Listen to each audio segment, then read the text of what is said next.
നമസ്കാരം. കണ്ണിന്റെ മുന്നിൽ നിന്ന് അലോഷി സേവറിനെ കാണാത്ത ഭാവത്തിന് പോയിട്ട് കേരളത്തിലെ മാധ്യമങ്ങളുടെ ക്യാമറകളെല്ലാം കൃത്യമായിട്ട് ആ അവഗണിച്ചു പോകുന്ന ദൃശ്യം സമൂഹത്തെ കാണിച്ചിട്ടും ആ ദൃശ്യത്തോടുകൂടി നമ്മുടെ മേനോന്റെ അടുത്ത് ചോദ്യം ചോദിച്ചാൽ എന്ത് പറയും? പെരും നുണയങ്ങ് പറയും. അതാണ് ഒരു മനുഷ്യന്റെ രക്തത്തിൽ കലർന്നിരിക്കുന്ന സ്വഭാവം. അതായത് ഞാൻ ഒരു മിടുക്കനാണ്, ഞാൻ എന്ത് ചെയ്താലും പച്ച നുണയങ്ങടിച്ചും അതിൽ പിടിച്ചു നിൽക്കും.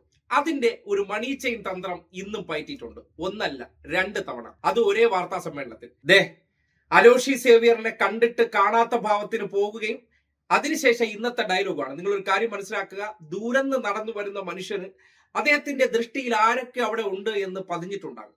പക്ഷെ അടുത്തെത്തിയപ്പോൾ വിദഗ്ധമായിട്ട് ക്യാമറകൾക്ക് മുന്നിലൂടെ കാണാത്ത ഭാവത്തിന് പോയ ആ വൈദഗ്ധ്യത്തെ എങ്ങനെയാണ് ന്യായീകരിച്ചതെന്നും ദൃശ്യത്തിലൂടെ അത് കാണുമ്പോൾ ഒരു മനുഷ്യന്റെ കാപട്യം എത്രത്തോളം ഉണ്ടെന്ന് കൂടി ഒന്ന് നിങ്ങൾ വിലയിരുത്തി. അല്ല, ഞങ്ങൾ അവരുമായിട്ട് സംസാരിച്ചു. KSU കോൺഗ്രസിന്റെ മായിട്ട് ബന്ധപ്പെട്ട് പ്രവർത്തിക്കുന്ന ഒരു വിദ്യാർത്ഥി സംഘടനയാണ്. അവരുമായിട്ട് ബന്ധപ്പെട്ട കാര്യങ്ങൾ അവർ വന്ന് സംസാരിച്ചു. അവർ പറയുന്ന പരാതികൾ ഞങ്ങൾ ശ്രദ്ധയോടുകൂടി കേട്ടു. അതിൽ ഗവൺമെന്റിന്റെ ഭാഗത്തു നിന്നുള്ള ക്ലാരിഫിക്കേഷൻ എന്താ അതിന്റെ കാരണം എന്ന് അവരോട് വിശദീകരിച്ചു. പിന്നെ നിങ്ങൾ പ്രചരണം നടത്തിയത് മുഖ്യമന്ത്രിയെ കാണാൻ അനുമതി കൊടുക്കുന്നില്ലെന്ന ഒരു കാര്യം ഞാൻ വ്യക്തമാക്കാൻ ആഗ്രഹിക്കും. ആർക്കും വന്ന് എന്നെ കാണാം, അതിനുള്ള അവസരം കൊടുത്തിട്ടുണ്ട്. നിങ്ങൾക്കറിയാലോ, ആയിരക്കണക്കിന് ആളുകളാണ് കാണാൻ വരുന്നത്. 10,000-കണക്കിന് പരാതികളാണ് കിട്ടുന്നത്. ആ പരാതികൾ പരിഹരിക്കാനുള്ള സംവിധാനവും മുഖ്യമന്ത്രിയുടെ ഓഫീസിൽ ചെയ്തിട്ടുണ്ട്. ആർക്കും വേണമെങ്കിൽ, ഒരാൾക്കും എന്റെ ഓഫീസ് ഇതുവരെ അനുമതി നിഷേധിച്ചിട്ടില്ല. നിങ്ങൾ പല വാർത്തകളും കൊടുത്തു അനുമതി നിഷേധിച്ചെന്നു. ഇത് ശരിയല്ല. കാരണം ഒരു വ്യക്തിക്ക് കാണാൻ പറ്റാവുന്നതിൻ്റെയൊക്കെ അപ്പുറത്താണ് ആളുകളെ കാണുന്നത്. തീരെ സാധാരണക്കാരും പാവപ്പെട്ടവരുമായ ആളുകൾ കേരളത്തിന്റെ വിവിധ ഭാഗങ്ങളിൽ നിന്ന് വരികയാണ്. വിവിധ സംഘടനകളെ പ്രതിനിധാനം ചെയ്തുകൊണ്ടുള്ള ആളുകൾ വരികയാണ്.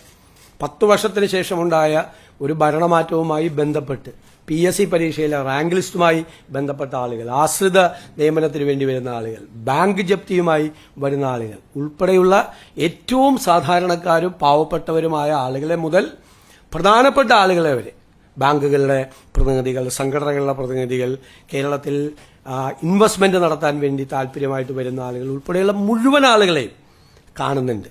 ഞാൻ ആരെയും കാണുന്നില്ലെന്നോ എന്റെ ഓഫീസ് ആർക്കെങ്കിലും അനുമതി നിഷേധിച്ചെന്നോ നിങ്ങൾ ദയവ് ചെയ്ത് വാർത്ത കൊടുക്കരുത്. അത് തെറ്റാണ്. കണ്ടല്ലോ, ഇതൊന്ന്. ഇനി മറ്റൊന്ന്, KSU നേതാക്കന്മാരെ അപമാനിച്ചിട്ടില്ല അത്ര. അതായത് പ്ലീഡർ നിയമനവുമായി ബന്ധപ്പെട്ട ചോദ്യത്തിൽ ഇവരൊക്കെ ആരാണ് ചോദിക്കുക? KSU നേതാക്കന്മാർ. അവന്മാർന്ന് ഇവിടെ കയറി ഇടപെടാൻ വരണ്ട എന്ന ശൈലിയിൽ അദ്ദേഹം പറഞ്ഞു വെച്ച വാചകങ്ങൾ, ആ സ്വരം നിങ്ങൾക്ക് നല്ല ഓർമ്മയുണ്ടല്ലോ. ഇന്ന് അതേ ചോദ്യം വന്നപ്പോൾ എങ്ങനെയാണ് ഈ ശബ്ദ മിശ്രണം എന്ന് പറയും?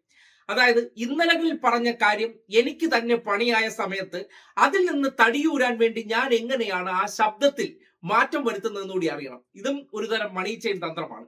നമ്മൾ ഇന്നലകളിൽ ആധികാരികമായും ഒപ്പം തന്നെ കുറച്ച് പരുക്കനായി സംസാരിച്ച കാര്യം അത് എനിക്ക് തന്നെ പണിയായെന്നറിയുമ്പോൾ അതിൽ നിന്ന് എന്റെ തടി കൈച്ചലാക്കാതെ കൊണ്ടുപോകാൻ വേണ്ടി എങ്ങനെയാണ് ശബ്ദത്തിൽ വേരിയേഷൻ വരുത്തി പറയുന്നതെന്ന് കണ്ടേ. ഞാൻ അദ്ദേഹത്തെ കണ്ടില്ലല്ലോ. ഞാൻ മാത്രമല്ല, അവിടെ മാധ്യമങ്ങളുടെ മുമ്പിലാണ് ഞാൻ ഇറങ്ങി വന്നിട്ട് 2:50-നാണ് തേവര കോളേജിൽ നിന്ന് ഇറങ്ങുന്നത്. 3 മണിക്ക് പ്രധാനമന്ത്രി പങ്കെടുക്കുന്ന മീറ്റിംഗ് ആണ്, റെയിൽവേ സ്റ്റേഷനുകളുടെ ഉദ്ഘാടനം. 2:50-ന് അവിടെ നിന്ന് സ്റ്റാർട്ട് ചെയ്താൽ 3 മണിക്ക് കൃത്യം എത്തുള്ളൂ. ഞാൻ ഏറ്റവും വേഗത്തിൽ, വളരെ വേഗത്തിൽ നടന്ന് വണ്ടിയിൽ കയറി അവിടെ എത്തുകയായിരുന്നു. KSU പ്രസിഡന്റെ കണ്ടു കഴിഞ്ഞാൽ എന്റെ ജില്ലക്കാരനായിരുന്നു, എന്റെ ജില്ലയിലെ KSU പ്രസിഡന്റ് ആയിരുന്ന ആളെ കണ്ടിട്ട് ഞാൻ മൈൻഡ് ചെയ്തില്ല എന്നുള്ളൊരു വാർത്ത. ഞാൻ നിൽക്കുന്നൊരു ഫ്രെയിമിൽ അദ്ദേഹം ഉണ്ട്, ഞാൻ പിന്നീടാണ് കാണുന്നത്. മാത്രമല്ല, അന്ന് രാവിലെ 10 മണി മുതൽ 1 മണി വരെ ഞാൻ എറണാകുളം ഗസ്റ്റ് ഹൗസിലുണ്ട് എന്നുകൂടി എന്റെ ഓഫീസ് അദ്ദേഹത്തെ അറിയിച്ചത്. ഇത് 2 മണിക്കാണ് ഈ പരിപാടി.